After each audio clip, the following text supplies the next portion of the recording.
Paz do Senhor Jesus, você que está chegando aqui pela primeira vez, eu queria pedir para você já se inscrever no canal e ativar o sininho de notificações para você ser notificado todas as vezes que a gente postar um novo vídeo no canal. E já queria pedir para você deixar o seu like, porque o seu like faz muita diferença, ajuda o canal a crescer e alcançar mais vidas e mais famílias, amém? Deus te abençoe, obrigado, seja bem-vindo ao canal e que você receba nessa hora uma palavra de Deus no seu coração. Deus te abençoe. Para que Tupaciguara seja conhecida como uma cidade que prega essa palavra sobre os quatro cantos da terra, aleluia. Pega a sua Bíblia aí, você que trouxe ela nessa noite, abra comigo no livro de 2 Samuel. Samuel está no Antigo Testamento, uma palavra forte para o seu coração nessa noite. 2 Samuel, tem 1 Samuel, 2 Samuel, capítulo de número 6.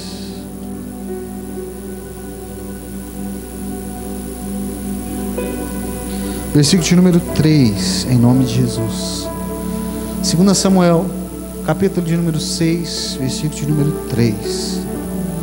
Meu Deus, querido, abre seu coração hoje, porque a palavra que eu tenho para você é forte. A palavra que Deus trouxe no nosso coração hoje é muito forte. E eu quero que você receba o que Deus tem para você nessa noite, em nome de Jesus, amém?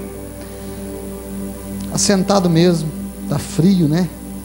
Então fica aí encolhidinho, mas preste atenção no que diz essa palavra. Diz assim: e colocaram e puseram a arca de Deus, diga a arca de Deus, em um carro novo, e a levaram da casa de Abinadab, que está em Gibeá, e Uzá e Aiô, filhos de Abinadab, guiaram o carro novo. E levando-a da casa de Abinadab, que está em Gibeá, com a arca de Deus, Aiô ia adiante da arca. E Davi e toda a casa de Israel festejavam, diga festejavam, perante ao Senhor, com toda sorte de instrumentos, de pau de faia, com também harpas e saltérios e tamborins, e com pandeiros e com símbolos sonoros. E chegando à eira de Nacon, estendeu-os a mão à arca de Deus e tocou nela, porque os bois se deixavam prender. Então a ira do Senhor se acendeu contra Uzá, e Deus o feriu ali por esta imprudência, e morreu. Diga, morreu. E morreu ali junto à arca de Deus. E Davi se entristeceu muito, porque o Senhor abrira rotura em Uzá, e chamou aquele lugar de Pérez Uzá até o dia de hoje. Feche seus olhos, baixe sua cabeça. Deixa eu falar para você o que está acontecendo aqui, mas antes deixa eu orar por você. Feche seus olhos. Pai, em nome de Jesus, fala conosco. Pai, nos direciona nessa palavra nessa noite, Pai. Nos dá entendimento. Pai, abre, Pai, a mente da tua igreja, Pai, para que entendamos essa palavra. Eu te peço, toca no nosso coração, toca no nosso entendimento, fala conosco. Nos abre a mente e o coração nessa noite. Em nome do Senhor Jesus, toda a igreja diga. Deixa eu te dizer algo forte nessa noite. Por favor, não se distraia, não converse, senão você não vai entender nada, porque hoje a palavra de Deus ela é pesada, ela é forte, e para você entender você tem que estar conectado no que está acontecendo aqui nessa noite, amém? Preste atenção, olha aqui para mim. A Bíblia está dizendo que Davi, ele buscou a arca da aliança. Pastor, o que é a arca da aliança? Querido, a arca da aliança, ela representa a presença de Deus. Franciele, corre aí no Google e acha para mim a arca da aliança. Bota aqui para os irmãos saberem o que é a arca da aliança, uma foto dela. Queridos, Davi foi buscar a arca da aliança. E quando Davi buscou a arca da aliança, ele preparou uma festa. Por quê, pastor? Porque a arca da aliança simboliza a presença de Deus. A arca da aliança simboliza o que, igreja? E deixa eu te fazer uma pergunta, na sua casa, você já colocou a arca da aliança? O que impera na sua casa? É a sua vontade ou é a vontade de Deus? Sabe por que Davi estava feliz? Porque Davi, ele havia ido buscar a presença de Deus, porque ele não queria ser rei de Israel sem a presença de Deus estar com ele. Por quê, pastor? Querido, você pode ser o que você for, mas se a presença de Deus não estiver com você, vai sempre haver um vazio dentro do seu coração. Sabe, você vai estar sempre buscando, sabe, dinheiro, vai estar sempre buscando prazeres, vai estar sempre buscando relacionamento, vai estar sempre buscando alguma coisa, para que o seu coração se encha daquela falsa alegria. Mas que deixa eu te falar uma coisa: quando você tiver a presença de Deus, você não vai querer mais nada. Por quê, pastor? Porque com a presença de Deus na sua casa, querido, a sua casa vai ser abençoada, a sua família vai ser abençoada. O problema é que a presença de Deus, a arca de Deus, ela não vem de qualquer maneira. A arca de Deus, querido, ela não vem de qualquer maneira, ela não vem de qualquer jeito. Por quê, pastor? Porque, querido, está dizendo aqui, ó, 2 Samuel capítulo 6, que Davi preparou uma festa. Davi preparou uma festa. Ali, a arca de Deus, abre uma foto dessa, Francélio. A arca de Deus, querido, era mais ou menos isso aqui, ó. É isso aí, deixa aí. Para você, volta. Aquela outra está mais bonita. Deixa essa, tá bom. A arca de Deus é o seguinte: ela é representada por 2 querubins, e aqui dentro haviam 3 itens: as tábuas da lei. Lembra dos 10 mandamentos? Aqui dentro dessa arca existe, até hoje essa arca existe, querido. Ela, pastor, onde ela está? No momento só o Espírito Santo sabe onde ela está. Mas dentro dessa arca da aliança tem as 2 tábuas da lei, tem o pão que desceu do céu, que se chama maná, diga maná, e tem a vara de Arão. Amém? E aqui tem 2 querubins, 2 querubins com as suas asas tampando os seus rostos, desse jeito. E exatamente aqui no meio, a presença de Deus descia dos céus na terra, e Deus tocava nos homens na terra. Amém? Então essa é a arca da aliança. A arca da aliança simboliza a presença de Deus. Não gosta de símbolos. Deus, ele não gosta de imagem de escultura. A Bíblia é bem clara nisso. Porém, querido, essa arca simboliza a presença de... E Davi havia ido buscar a arca de... Por que os querubins estão de joelhos e prostrando os seus rostos? Eu preciso te falar isso. Deus mandou eu te falar, eu preciso te falar. Olha aqui como é que os querubins estão. Eles estão e tampando a sua face diante do Senhor, estendendo as mãos para Ele. Por quê, pastor? Porque tem muita gente que adora até anjo. E Deus está dizendo: eu não divido a minha glória com ninguém, até os anjos se curvam diante da minha presença. Você não deve adorar ninguém além de mim, diz o Senhor, porque só eu sou digno de honra, digno de glória, digno de adoração, porque a Ele a honra, a glória, o domínio e a adoração. Quem está me entendendo aí? Dá um glória a Deus. Então, querido, a arca simboliza a presença de... Só, querido, a gente tem que entender como é que Deus gosta de ser adorado. Davi era o rei. Davi era quem? O rei, querido. O que ele falasse era lei. Só que quando você vai cuidar e tratar com as coisas de Deus, o negócio é diferente. Davi, ele faz uma festa. Eu preciso de gente corajosa aqui. Vocês dois já estão dentro do pacote. Vem cá. Lucas, você também vai ser corajoso. Vem cá. Mauro, não adianta baixar a cabeça não, que eu já te vi também. Vem cá. Eu quero você aqui. Davi faz uma festa. E ele chama os oficiais. Ele chama o povo de Deus. Ele chama os sacerdotes e fala assim: vamos fazer uma festa. Vamos fazer uma festa, porque a arca de Deus está conosco. E diz a Bíblia, querido, que ele preparou um carro novo. Era um carro de boi novo. Amém? Quem já viu o carro de boi aqui? Pegaram a arca da aliança e colocaram num carro de boi. Pastor, por que você está falando isso? No final você vai entender. Mas escute. Colocaram a arca da aliança. A arca da aliança é a presença de... Colocaram ela em cima do carro de boi. E colocaram o carro de boi na frente, com a arca da aliança. Um sacerdote junto com a arca lá. E o povo ia atrás, vem atrás de mim. Atrás de mim. Faz fila não. Isso assim, esparramado. E aí, querido, diz a Bíblia que Davi, atrás da arca, foram fazendo festa, porque estavam trazendo a presença de... E aí, querido, tinha banda tocando, tinha música tocando, sabe? E o povo feliz, e pulava, e se alegrava atrás. Vem comigo. e a arca de Deus na frente, eles, glória a Deus, e cantando, e pulando, e dançando, e a arca de Deus na frente, desse jeito aí, ó. Só que aconteceu uma coisa, no meio do caminho, apareceu uma pedra, e diz a Bíblia que os bois tropeçaram na pedra, e aí, querida, a arca da aliança pulou para cima, no carro, aí teve um homem, você mesmo, que você vai sentar agora mesmo, vai ser você. Aí teve um homem, querido, que quando a arca da aliança pulou, ele tentou segurar ela para ela não cair.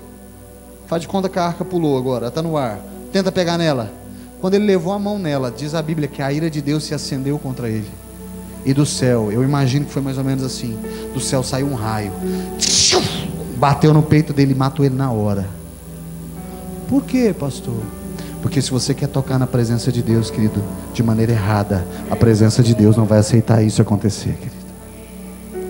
O que o senhor quer dizer com isso, pastor? Não adianta, querido, você vir buscar a Deus, querido, sem antes querer consertar a sua vida diante dele. E aí, querido, Davi não entendeu nada, porque ele preparou uma festa. Você está morto, cara.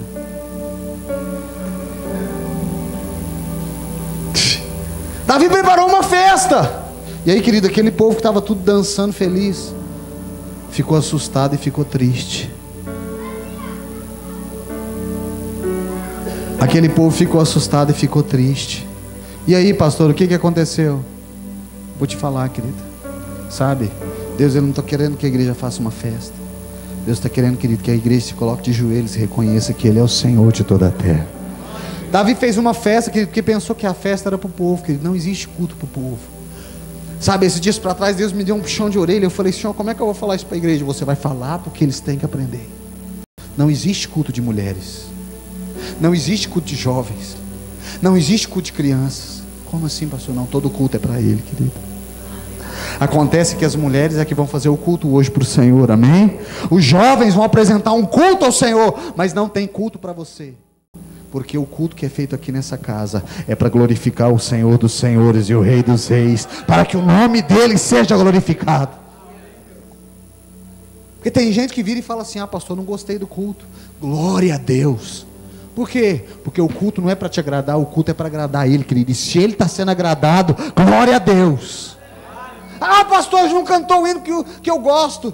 Hoje o pastor não me deu oportunidade, querido. Desculpa, mas a principal oportunidade ainda continua sendo o Espírito Santo aqui nesse lugar. E eu quero que Ele fale no meu coração todo dia. Davi então se entristece. Ele despede todo o povo. Manda o povo embora. E um grande momento de luto se instala. Por quê, pastor querido? A arca da aliança simboliza a presença de... Mas você não pode trazer a presença de Deus de qualquer maneira, querido. Sem antes consertar o seu coração, sem antes consertar a sua vida. Eu sempre falo isso, que não adianta a gente vir para a igreja com a Bíblia de braço do braço, se a nossa conduta dentro da nossa casa não é correta. Se a nossa conduta com o nosso cônjuge não é correta. Se você não é fiel nas pequenas coisas, Deus não vai te dar as grandes coisas. O problema é esse, querido. A gente quer libertar, querido, quem está lá fora, quando quem está aqui dentro é que precisa de libertação. Como assim, pastor? Querido, quem está lá fora, querido, eles precisam conhecer Jesus. Mas eu e você que conhecemos a Jesus, precisamos de libertação. Libertar a nossa mente, libertar o nosso coração das nossas vontades. Sabe quem quer ser o pior inimigo, querido? Nunca foi o diabo. É você mesmo. Por quê, pastor? Vou te dizer agora. Está fazendo frio. Não vou na igreja não, porque hoje está. Está vendo? O diabo não fez nada. Ele só está batendo palma para você, dizendo, é isso aí. A glória é sua, não é de Deus. Se o frio, querido, é mais importante que a presença de Deus, querido, tem alguma coisa errada. Eu não estou falando para você que quando você estiver doente, você precisa sim tirar o repouso, melhorar. Mas, querido, se só está frio, você tem saúde, pega as suas pernas e vem louvar o Senhor na casa dele, porque Ele merece toda a honra e toda a glória. Sabe, o nosso pior inimigo não é o diabo. Nosso pior inimigo é nós mesmos. Vou te provar como. Sabe, às vezes, querido, a gente vai oferecer um sacrifício ao Senhor. E querida, a palavra de Deus diz: honra o Senhor com os teus bens e com as primícias da tua renda. E às vezes, querido, sabe, a gente vai ofertar. E a gente vai, e a gente abre a carteira para ofertar, né? Aí quando você abre a carteira, tem lá uma nota de 50, uma de 20, uma de 10 e uma de 2. Parece que a de 2 faz assim, ó. Só que deixa eu te falar um negócio, querido. Meu Deus merece o melhor, querido. E a gente às vezes fica com medo de dar o melhor para Deus, porque a gente pensa que vai faltar. E se esquece que se a gente tem, é porque Ele tem nos abençoado. Quantas das vezes, querido, um dia eu lembro que eu fui ofertar, eu tinha uma nota de 50 e uma nota de 20. E eu falei: é lógico, eu vou dar de 20. Ué, né? E Deus falou assim: eu quero o seu melhor. Eu falei: eu vou dar de 20, Senhor. E Deus falou: eu quero o seu melhor. Eu falei: então, Senhor, é de 20. E Deus falou: isso não é o seu melhor. Aí eu, com dor no meu coração, falei: então eu vou dar de 50. E Deus mais uma vez falou: isso não é o seu melhor. Aí eu falei: o Senhor está de brincadeira comigo, né? Eu ia dar de 20, estou dando a de 50, o Senhor está falando que não é o meu melhor. E Ele falou comigo: na cruz eu entreguei tudo. Eu lembro desse dia como se fosse hoje. Acontece esse testemunho aqui. Eu falei: Deus, eu vou sair com a minha namorada depois do culto para comer. Eu só tenho esse dinheiro. E o Espírito Santo naquele dia, Ele estava provando meu coração. E eu falei: Senhor, eu vou dar de 50, eu vou ficar com a de 20, que dá para comer um pastel. E o Espírito Santo falou assim: eu quero o seu melhor. Eu: então, Senhor, é de 50. Isso eu quietinho no meu lugar, pensando comigo mesmo. E o Senhor falou assim: você que sabe. Eu cheguei diante do altar, querido, e na hora que eu cheguei diante do altar, doeu. Eu coloquei os R$70 no gasofilácio. Pastor, por que o senhor está falando de dinheiro? Porque às vezes o que mais dói para a gente é dar uma oferta, querido. Por que a palavra semeadura? Porque às vezes quando a gente vai semear, dói. E aí eu lembro que eu pus, e tinha um irmão lá na igreja que estava me devendo 150 contos, já tinha mais de um ano, não pagava, sem vergonha, ele trabalhava e não me pagava. E eu estava indo embora descabriado, querido. Quando eu chego na porta da igreja, nossa igreja ela é grande, né, lá no fundo. Na hora que eu estou saindo da porta, o irmão me grita: Mãe Emílio! Já viu aquele, igual como diz o Chaves, aquele cachorro abandonado? Que você vira para trás até assim, ó. Triste. O irmão me virou e falou assim: vem cá, irmão, eu quero acertar com você os 150 que eu estou te devendo. Aí você já viu quando o semblante ele muda?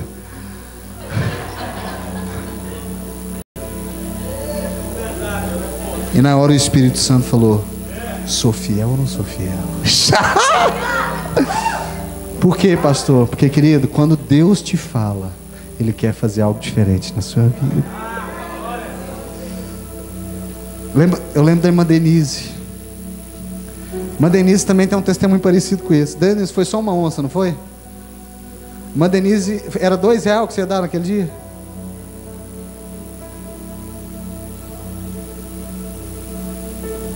Ah, você ia dar R$50 de oferta das primícias. A Denise falou assim: eu vou dar uma oferta de R$50 no culto de Santa Ceia, que é a oferta das primícias. Mas naquele dia você ia dar uma oferta de R$2, não ia? Aí Deus falou assim: não, eu quero essa outra que está do lado. Aí a Denise não deixa eu mentir, não. Ela não é, Denise? Aí ela falou assim: ei, mas esse capeta é safado, né? Engraçado que quando é pra gente ofertar na casa de Deus, a gente pensa que é o diabo, né? Aí a Denise falou assim: não, eu vou dar 2. Aí o Espírito Santo: eu quero essa aí. Mas com a Denise, Deus não brigou muito, não. Ela foi, colocou lá, mas colocou o coração meio doendo, né, Denise, aquele dia, porque dói às vezes ofertar desse tanto.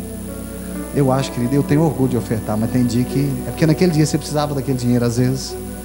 E eu lembro que a Denise chegou em casa e tinha muitos dias que ela é vendedora de Mary Kay. Ó, fazendo merchan da Denise aí, ó. E naquele dia, querido, fazia muitos dias que ela não vendia Mary Kay. Eu estou mentindo, Denise? Se eu estiver mentindo, você me corrige. E naquele dia, ela fez uma venda, querido, que compensou 100 vezes mais a oferta que ela tinha dado no altar. Ela me ligou na hora: pastor, você não acredita o que aconteceu? E eu: o quê? Fiz uma venda! Eu falei: e daí, mano? Todo dia você vende. Não, mas o senhor não está entendendo o tamanho da venda que eu fiz. Foi ou não foi? E ela contou o testemunho e eu falei, glória a Deus. Por que eu estou te falando isso? Davi, querido, ele foi fazer uma oferta ao Senhor. E ele pensou, querido, que fazendo uma festa para Deus, Deus ia se agradar.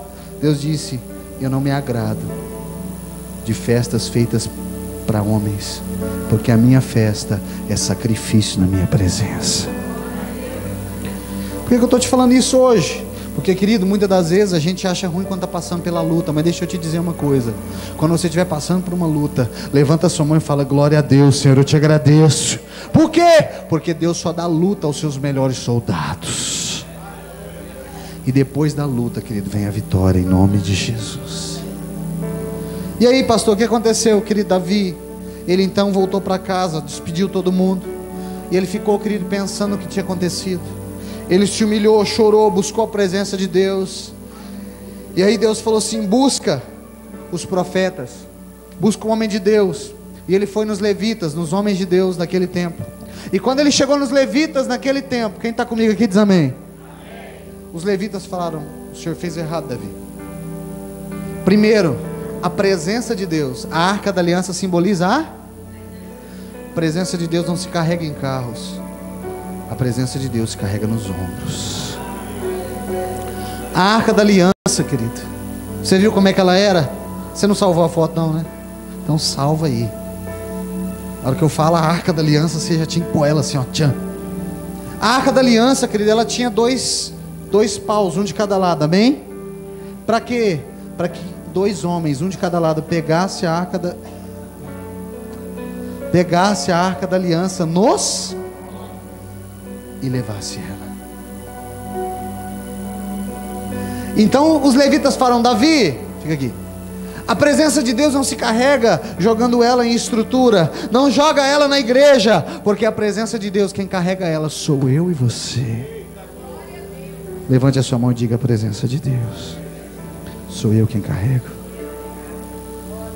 Então Davi, não é para colocar no carro, é para você colocar ela nos ombros. É para você colocar nos ombros e levar. E não é só um homem que leva. Por quê, pastor? Porque, querida, a presença de Deus só se carrega em unidade com a igreja. Por que é importante a gente estar na casa de Deus, a gente estar na igreja? Porque, querido, é no meio da igreja que o Senhor ordena a sua bênção. Amém? Então Davi entendeu. Só que Davi falou, e como é que faz? A gente vai tocar uma banda? Não. Você vai dar 6 passos. Quantos passos? Agora eu te pergunto, para você entender o que estava acontecendo. Sabe onde é que estava a arca da aliança? Estava em Uberlândia. E onde é que ele mandou colocar a presença de Deus? E a cada 6 passos, conta comigo. 1, 2, 3, 4, 5. A cada 6 passos vai parar e vai sacrificar um animal ao Senhor. Você consegue entender isso? A cada 6 passos, daqui em Uberlândia, você dava 6 passos, 6 passos, sacrificava um animal, se colocava de joelhos e adorava o Senhor. Depois de sacrificar e adorar, levantava, pega a arca, mais 6 passos, colocava a arca no chão, se humilhava, sacrificava o animal, louvava o Senhor, se levantava e carregava. Querido, tem alguns historiadores que dizem que demorou 6 meses para chegar na cidade. Só que ninguém morreu. E quando eles chegaram na cidade, que eles estavam exaustos, cansados. Davi estava cheio de sangue. E diz a Bíblia que quando Davi chega na porta da cidade, de longe, a sua esposa, Mical, estava esperando ele. Espera que você vai entender isso, escuta.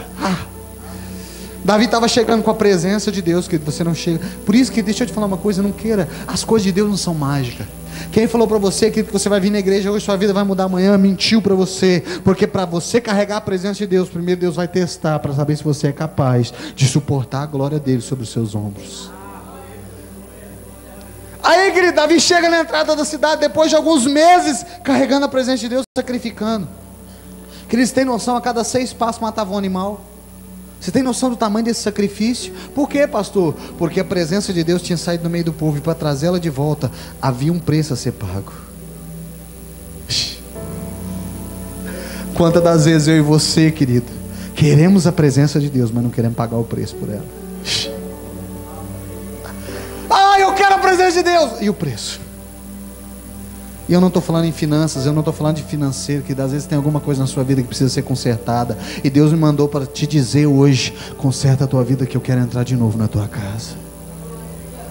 E aí Davi chega, querido, e quando ele chega na porta da cidade, o palácio inteiro esperando ele, o povo de Deus tudo esperando a presença de Deus voltar, porque, querida, a Arca da Aliança era tão importante, que quando eles iam para a batalha, eles levavam a presença de Deus, e quando o povo inimigo via a presença de Deus, eles ficavam cegos, e o exército que tinha a Arca da Aliança, vencia a batalha. E aí, querido, Davi chega, e quando Davi chega na cidade, ele faz assim, ó.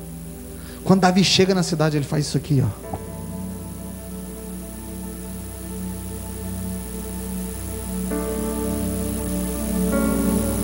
Ele tira suas vestes reais, joga no chão, joga sua coroa no chão e começa a dançar na presença de Deus. E aí, querido, Mical estava em cima do palácio, e lá de cima do palácio, vem comigo aqui. Lá de cima do palácio, ela não vê a Arca da Aliança, ela não vê a festa que o povo estava fazendo, ela só vê o rei sem coroa e sem trajes reais. E ela se envergonha de Davi.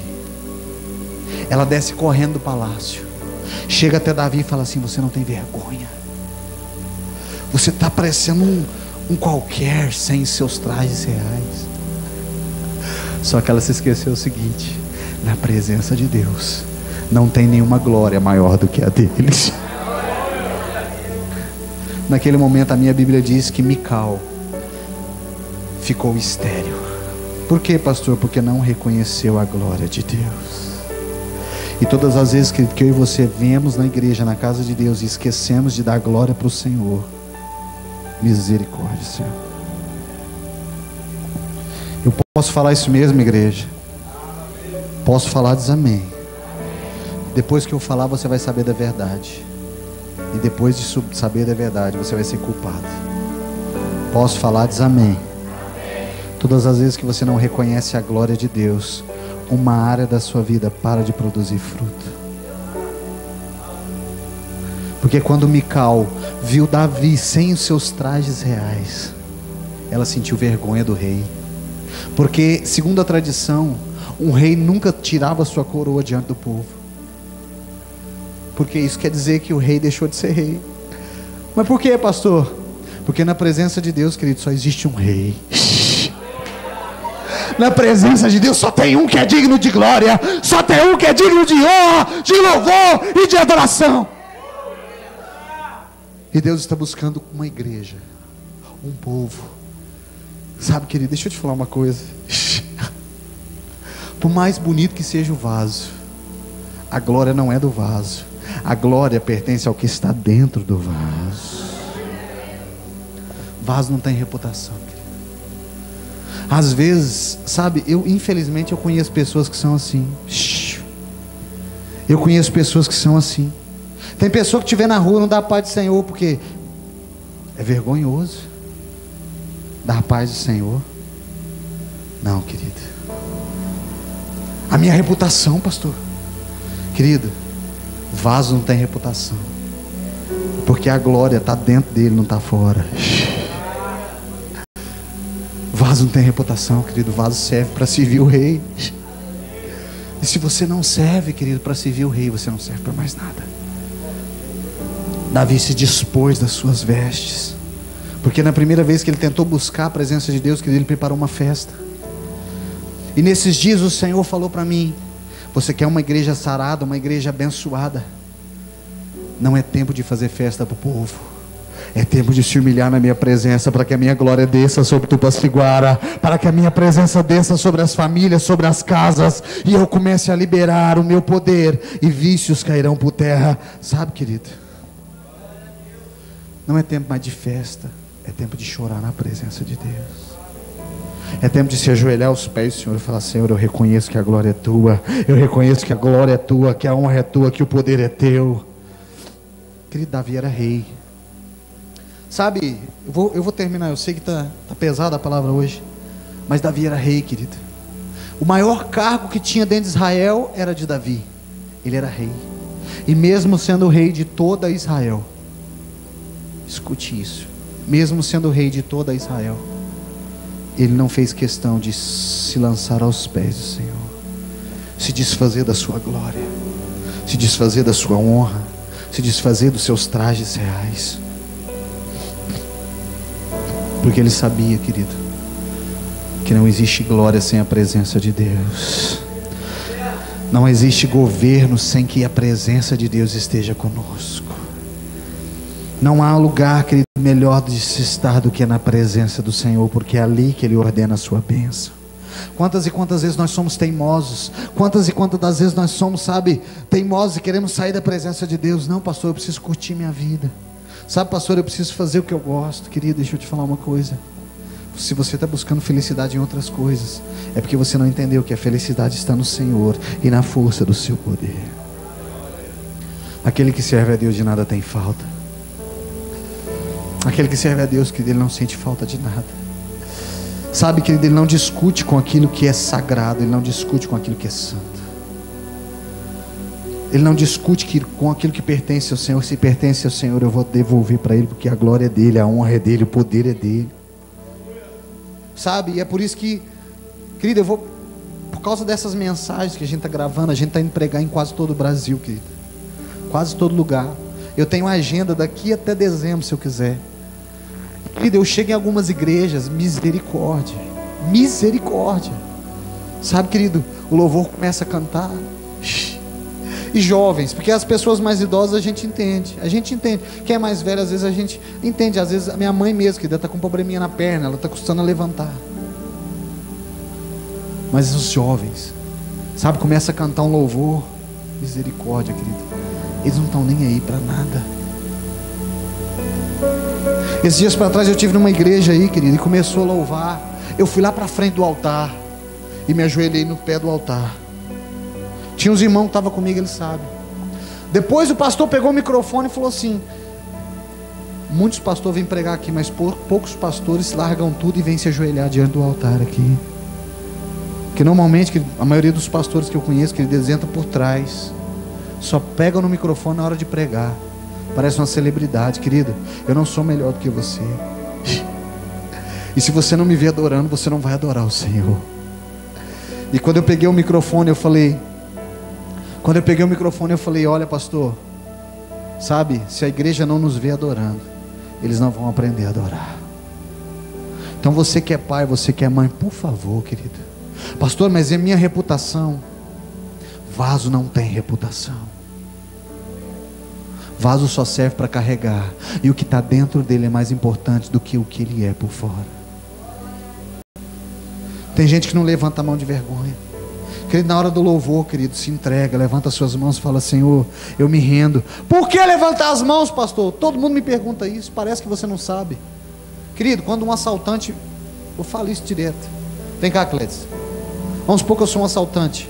Eu te paro na rua e eu boto uma arma em você, o que você vai fazer? Por que ele levantou a mão quando eu mostrei a arma? Porque levantar a mão significa rendição. Eu estou rendido. Então, na presença de Deus, que quando você escutar um louvor na casa de Deus, quando você escutar um louvor na casa de Deus, querido, pastor, não é o louvor que eu gosto daquele outro, lançar rede no mar, sabe? Esse lindo já passou, querido, não é para você, o louvor é para Ele. Ah, pastor, mas eu não gosto quando o irmão Jefferson canta. Eu gosto quando a irmã Daiane canta. Eu gosto quando o irmão Clédis canta, mas o Jefferson eu não gosto, querido. O louvor do Jefferson não é para você, continua sendo para o Senhor. Então, quando qualquer um de nós for louvar, levanta as mãos e diga: sim, Senhor, a glória é sua. Sim, Senhor, a honra é sua. Todo louvor é teu. Porque Ele está nos ouvindo louvar, querido. Você está entendendo o que eu estou te dizendo nessa noite? Sabe, querido, eu vou em algumas igrejas que o louvor está tocando, o ministro de louvor está assim: adora a igreja, louva a igreja, querido, e o povo não está nem aí. As irmãs mostrando: olha a unha que eu fiz esse final de semana. Querido, é hora do louvor, querido, é hora do louvor. No final do culto você mostra a unha do pé, o cabelo, sabe? Mas por favor, é hora do louvor. A glória é dele, o momento é para ele. E eu choro e eu falo assim: Senhor, que vergonha pelo Senhor nessa igreja. Eu fico feliz porque 2 pastores que eu chamei aqui, querido, e nós não cobramos nada não para ir pregar, e também nós não damos nada para quem vem pregar aqui não, porque, querido, se eu recebi de graça eu dou em nome de Jesus. A única coisa que às vezes eu faço é ajudar o irmão com a gasolina, porque ele vem de graça, e eu, pelo menos a gasolina eu tenho que ajudar ele. É justo ou não é?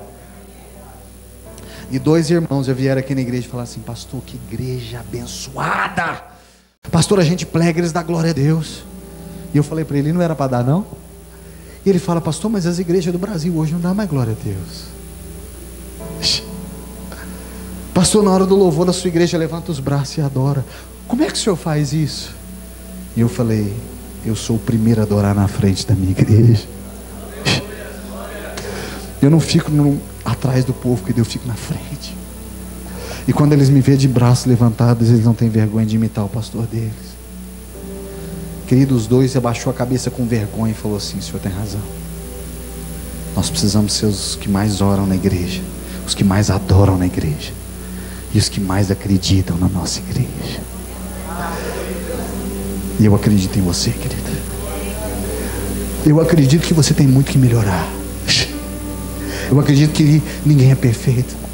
Tem muita gente que vira para mim e fala assim: pastor, mas eu sou imperfeito demais. Pois é isso que Deus quer. Deus não quer os perfeitos, Deus quer os imperfeitos. E eu vou te contar um segredo: quando você começar a fazer o que é correto, muita gente vai apontar o dedo para você e falar assim: olha lá, quer dar uma de santo agora. Aí eu quero que você levante a mão e diga: eu não sou santo, mas o Deus que eu sirvo, esse é santo, esse é santo. E você sabe por que você está ficando incomodado? Porque, querido, quando eu começo a fazer o que é correto, o seu pecado acha ruim. Como assim, pastor?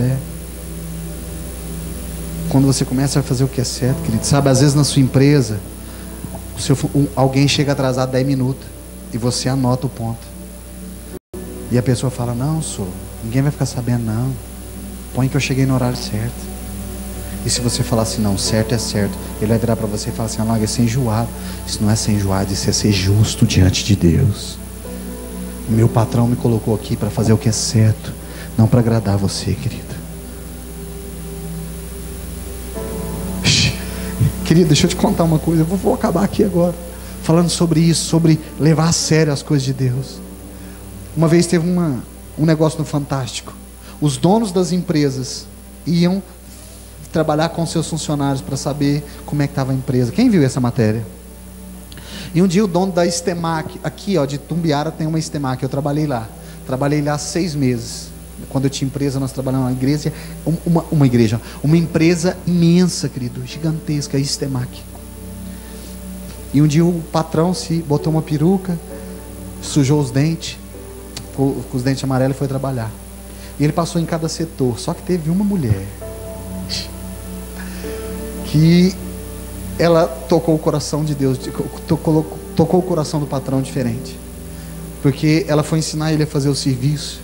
E ela virou para ele e falou assim: olha, patrão, quando você for fazer o serviço, não faz pensando nos homens não, faz como se o senhor fizesse para Deus, porque os homens não vão reconhecer você, mas o meu Deus vai te reconhecer. Querida, ela era faxineira, ela estava passando o serviço para o patrão dela. Você tem noção disso?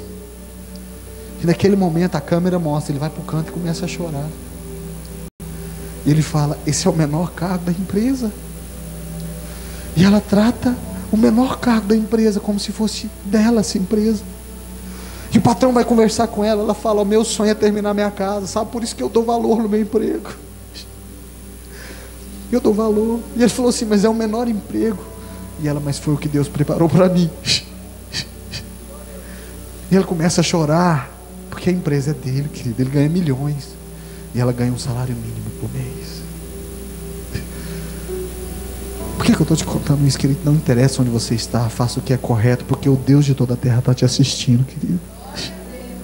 E um dia Ele vai preparar o rei dessa terra, o rei desse negócio, o rei do seu trabalho, alguém importante para sentar do seu lado, e vai mostrar para aquela pessoa quem é o homem de Deus que está trabalhando ali naquele lugar. E a glória de Deus vai se manifestar na sua vida. Mas para isso, querido, não adianta a gente vir na igreja e querer fazer papel de crente, sendo que o nosso coração é corrupto, sendo que as nossas decisões são erradas, sendo que dentro da nossa casa a gente não dá valor no nosso marido, a gente não dá valor na nossa esposa, a gente, sabe, briga com todo mundo, é mal pagador. Deus está querendo homens e mulheres corretos esses dias. Deus está querendo homens e mulheres, querido, que peçam perdão. Querido, deixa eu te falar uma coisa, olha aqui para mim. Sabe o que é a coisa mais difícil às vezes? É pedir perdão para os de dentro de casa. Quantas e quantas das vezes você já gritou com a sua mãe, com o seu pai, sem eles merecerem isso? Quantas e quantas vezes você brigou com alguém da sua casa e não pede perdão não, porque o orgulho é maior. Começa a pedir perdão, querido, pela sua falta de paciência. Começa a pedir perdão pela sua falta de tempo. E você vai ver como é que o poder de Deus vai vir sobrenatural na sua casa. Eu acompanho uma frase comigo desde o ano passado. E não é uma frase de efeito, é uma frase que Deus falou forte no meu coração. E eu queria dividir isso com você. Se você puder, anote, poste isso no seu status, mas faça isso ser uma verdade na sua vida. O que você decide hoje vai definir onde você vai chegar amanhã. Decisões definem. Decida correto, querida. Decida correto.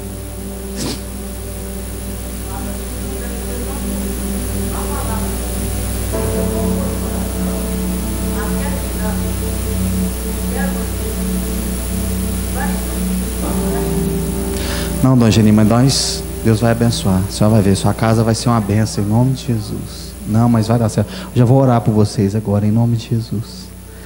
Mas você entendeu o que eu quis te dizer nessa noite, igreja? Você entendeu isso? Não carregue a presença de Deus de qualquer maneira, querida. Não carregue a presença de Deus de qualquer maneira. Mas saiba, querida, que Deus só caminha com pessoas que estão dispostas a fazer a sua vontade. Sabe, usar. Quando ele foi lançar a mão, presta atenção, querido, uma pedra apareceu no meio do caminho. Eles estavam festejando, estava ou não estava? Estava se alegrando, estava ou não estava? Olha que interessante. Quando eles estavam fazendo a maior festa, querido, uma pedra apareceu no caminho e os bois tropeçaram. E aí, querido, quando os bois tropeçaram, a Bíblia diz que a arca se levantou. Por quê? Porque quando o seu pecado te denuncia, a glória de Deus então aparece. E aí Uzá levou a mão na presença de Deus. Só que é o seguinte, não estava de acordo com a presença de Deus. Deixa eu te falar uma coisa. Se tem alguma coisa, se você está na igreja, tem alguma coisa ainda dando errado na sua vida, isso que é forte. Conserta a tua vida diante de Deus. Por quê? Porque quem carrega a presença tem que saber a responsabilidade que está carregando os seus ombros. Quem está me entendendo aí? Não trate a presença de Deus de qualquer jeito, querido. Você está carregando o poder de toda a terra nos seus ombros. E por carregar a glória de... Por isso que muita gente acha que é fácil ser pastor, querido. Querido, até o que eu falo eu tenho que pensar. Até onde eu vou eu tenho que pensar, para saber se eu não vou estar denegrindo a imagem do Senhor. Então, querido, seja assim também. Cuidado. Cuidado com as suas ações. Cuidado com os seus pensamentos. Essa semana, querido, faça diferente. Acorde de manhã, se ajoelhe na sua cama. Fala: Senhor, obrigado por eu poder me levantar mais um dia. Senhor, obrigado. Deus me trouxe algo forte no meu coração. E eu vou encerrar agora, sério. Eu estou falando isso, já tem 3 minutos que eu estou falando. Mas eu já contei esse testemunho uma vez, eu preciso contar isso para você. Sabe o que você tem que agradecer todas as manhãs? Quando eu morava na cidade de Araguari, um vizinho da minha frente, Lázaro, engraçado, chamava Lázaro. A mulher dele naquele dia falou assim: meu bem, não vai beber não, faz tempo que você não bebe mais não. E ele falou assim: vou beber hoje, eu vou beber, que eu quero beber, não sei o que. Ele foi. E ele foi, querido. Encheu a cara. E quando ele chegou em casa, a mulher dele falou assim: você não dorme aqui dentro, porque você está parecendo um pau de cana. Está parecendo um bibum. E ele, não sei, e dormiu dentro do carro. Lembra dessa história? Então escuta aí. Ele dormiu dentro do carro, querido. E no meio da noite, ele dormindo, ele teve a bebida que estava dentro dele, saiu para fora. Amém? Só que em vez de sair na boca, do jeito que ele estava deitado, ela voltou para os pulmões. Os médicos disseram que foi às 3 horas da manhã. Tem uma enfermeira aqui conosco, e nós sabemos, eu também fiz biologia. Pulmão, querido, ele serve para entrar ar. Se entrar outra coisa que não ar dentro do pulmão, negócio. Aí, querido, às 3 horas da manhã ele teve esse. E aí o líquido entrou às 6 horas da manhã, a vizinhança inteira acorda com a vizinha gritando. O marido dela morreu sufocado com o próprio vômito. Credo, pastor, por que o senhor está falando isso? Porque muitas das vezes a gente acorda de manhã, querida, e se esquece de agradecer por mais um dia de vida que o Senhor nos deu. Mas eu creio que, apesar de difícil que eu vou te falar, a decisão daquele homem de desobedecer uma ordem médica, de não ouvir a sua esposa, que é muito importante. Você que é casado, você que é casada, ouça o seu marido. E você que é mulher, também fale com o seu marido e você ouça a sua esposa. Ele perdeu a vida porque tomou a decisão errada. E tem muita gente que fala: não, pastor, é só um copinho de cerveja, toma cuidado com isso, porque isso pode ser a sua destruição sem que você saiba. Decisões definem. Se coloca de pé nessa noite, querido.